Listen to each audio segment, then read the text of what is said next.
धर्म, अर्थ, काम, मोक्ष, व्यवस्था, कार्य, जीवन शैली आदि कई विषयों को समेटा गया है। इसके अंतर्गत सामाजिक, धार्मिक, आर्थिक, राजनीतिक सभी विषय आ जाते हैं। मनुष्य को अपने पराये, सजातीय, विजातीय, मित्र, शत्रु, परिचित, अपरिचित आदि से कैसा व्यवहार करना चाहिए, इसका ज्ञान नीति संबंधी शिक्षा से ही प्राप्त होता है। 1. आयु को रखें गोपनीय। हालांकि कुछ लोग आपकी आयु जानते हैं और कुछ जानना चाहते हैं, लेकिन यदि कोई आपसे बिना किसी कारण के आयु पूछता है तो उसे कतई न बताएं। लेकिन वर्तमान में यह संभव नहीं है। लाइसेंस, पासपोर्ट या अन्य किसी कार्य के लिए फॉर्म भरने में इसका खुलासा करना ही होता है। लेकिन कभी कभी ऐसे मौके या स्थान होते हैं जहां आयु बताना जरूरी नहीं होता। आजकल अनजान लोग भी पूछ लेते हैं कि कितने वर्ष के हैं आप। व्यक्ति को अपनी आयु किसी के सामने प्रकट नहीं करना चाहिए। आयु को जितना गुप्त रखा जाए उतना ही अच्छा माना जाता है।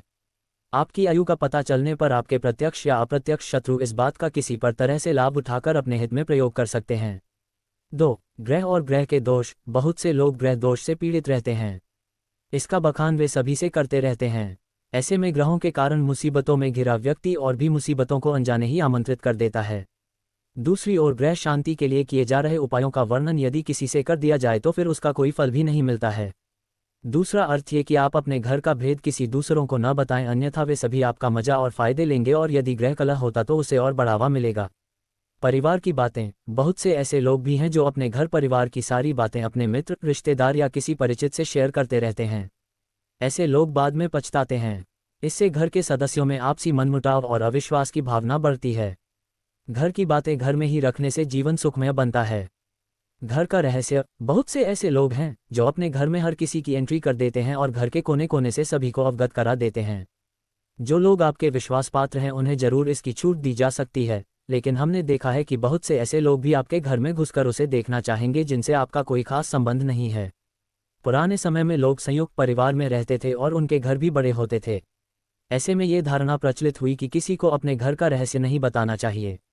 सभी के कमरे अलग अलग होते हैं और सभी का अपना व्यक्तिगत जीवन होता है। 3. मंत्र। कहा जाता है जो मनुष्य अपनी पूजा पाठ और मंत्र को गुप्त रखता है उसे ही अपने पुण्य कर्मों का फल मिलता है। लेकिन कई लोग अपने जप तप, पूजा पाठ आदि का बखान करते रहते हैं। ऐसे में उन पर न तो भगवान की कृपा होती है और न ही मंत्र फलित होता है। गुरु मंत्र। साधना और तप। यदि आपने किसी योग्य गुरु से दीक्षा ली है तो उसके द्वारा दिया गया गुरु मंत्र गोपनीय रखें। हालांकि गुरु मंत्र कई प्रकार के होते हैं, जैसे किसी ने आपको कुछ ज्ञान दिया या कुछ हुनर सिखाया, वह भी गुरु मंत्र है। इसके अलावा यदि आप किसी भी प्रकार की साधना, तप या ध्यान कर रहे हैं तो उसे भी गोपनीय रखें, अन्यथा वह निष्फल हो जाएगी। इस संबंध में गोपनीयता से ही लाभ मिलता है। 4. धन को रखें गुप्त। लोग जानना चाहते हैं कि आप कितना कमाते हैं। यदि आप सीधे सीधे नहीं बताएंगे तो ये लोग दूसरे तरीके से पूछताछ करके अनुमान लगा लेंगे। हालांकि आप अपने धन को जितना हो सके गोपनीय रखेंगे तो आपके लिए ही अच्छा होगा।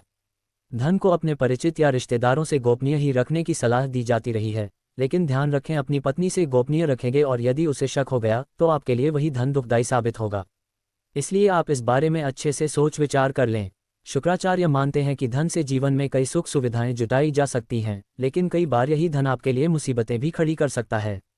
इसीलिए आप अपने धन को जितना गुप्त रखेंगे उतना ही लाभदायक होगा, वरना कई लोग आपके धन के लालच में आपसे जान पहचान बढ़ाकर बाद में आपको नुकसान भी पहुंचा सकते हैं। 7. औषध और औषधि। औषध का अर्थ होता है चिकित्सक या डॉक्टर। चिकित्सक आपकी निजी बातें भी जान सकता है। ऐसे में आपके दुश्मन या आपसे जलने वाले लोग चिकित्सक की मदद से आपके लिए परेशानी या समाज में शर्मिंदगी का कारण बन सकते हैं। इसलिए बेहतर यही होगा कि आपके औषध या चिकित्सक की जानकारी सभी लोगों से गुप्त रखी जाए। दवा। आप यदि किसी भी प्रकार की दवाई खाते हैं तो उसे गोपनीय रखें। माना जाता है कि दवा का असर भी तब तक रहता है जब तक वह गोपनीय है। हालांकि कुछ लोग इससे इत्तेफाक रख सकते हैं, लेकिन प्राचीन काल में हो सकता है कि यह किसी विशेष रोग या औषधि के लिए कहा गया हो। पहले के लोग कुछ लोग दुर्लभ वनस्पति के जानकार भी होते थे। 6. मैथुन क्रिया। पति और पत्नी के बीच की अत्यंत गुप्त बातों में से एक मैथुन क्रिया होती है। इस बात को जितना गुप्त रखा जाए उतना अच्छा होता है। पति पत्नी की निजी बातें किसी तीसरे मनुष्य को पता चलना घातक भी सिद्ध हो सकता है। इससे आपका मान सम्मान तो जाता ही रहे, साथ ही आपके लिए यह बात मुसीबत और शर्म का भी कारण बन सकती है। पति पत्नी का संसार व्यवहार गोपनीय रखना चाहिए। बहुत से मूर्ख लोग अपनी पत्नी के साथ उनका व्यवहार कैसा है ये भी दूसरों को बताते रहते हैं। आप अपने परिवार की बातें हमेशा गुप्त रखें, अन्यथा सुनने वाले तो मजे लेकर हट जाएंगे लेकिन आप पछताएंगे। 7. दान, जो मनुष्य दूसरों की तारीफ पाने के लिए या लोगों के बीच अपनी महानता दिखाने के लिए अपने किए गए दान का दिखावा करता है, उसके किए गए सभी पुण्य कर्म नष्ट हो जाते हैं। दान एक ऐसा पुण्य कर्म है जिसे गुप्त रखने पर ही उसका फल मिलता है। दान पुण्य गोपनीय रखें। आपने जो भी दान दिया है उसे गुप्त रखेंगे तो ही उसका लाभ मिल सकता है। गोपनीय दान देवताओं की नज़र में रहता है और जिस दान का बखान किया जा रहा है उसका फल निष्फल हो जाता है।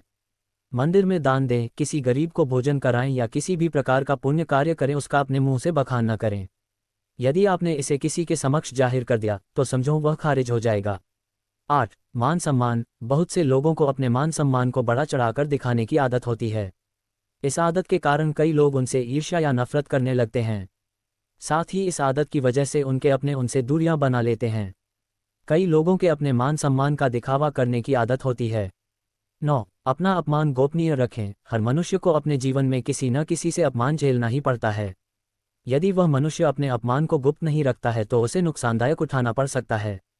दूसरों को यदि इस बात का पता चलता है तो वे भी सम्मान करना छोड़ देते हैं और ऐसे में आप हंसी का पात्र भी बन सकते हैं। यदि सार्वजनिक रूप से आपका अपमान किया जा रहा है तो उसका जमकर प्रतिकार करें। फिर भी व्यक्ति को बहुत से मामले में कभी कभी मजबूरीवश अपमान झेलना पड़ता है। अपमान को दिमाग में ज़्यादा दिन तक नहीं पालें, बल्कि इस पर विचार करें कि दोबारा कोई आपके साथ ऐसा नहीं कर पाएं। ये भी याद रखें, यदि आप अपने अपमान को प्रचारित करेंगे तो फिर कई लोग आपका अपमान करने लगेंगे, क्योंकि लोगों को आपके साथ कभी सहानुभूति नहीं रहती है। जो लोग किसी की सहानुभूति अर्जित करना चाहते हैं वही अपने अपमान के बारे में किसी से चर्चा करते हैं। अपनी अयोग्यता या कमजोरी को रखें गोपनीय। हालांकि बहुत सी जगह या मामले में इसे गोपनीय रखना घातक भी सिद्ध हो सकता है, लेकिन बहुत से मामलों में इसे उजागर करने से आपको लोग कमजोर समझकर आपके साथ गलत व्यवहार करने लगेंगे या आपको मानसिक रूप से दबाने लगेंगे। इसीलिए इस बारे में आप अच्छे से विचार कर लें कि कब, कहाँ, कौन सी कमजोरी गोपनीय रखना है। कमजोरी और अयोग्यता में फ़र्क करना भी सीखें।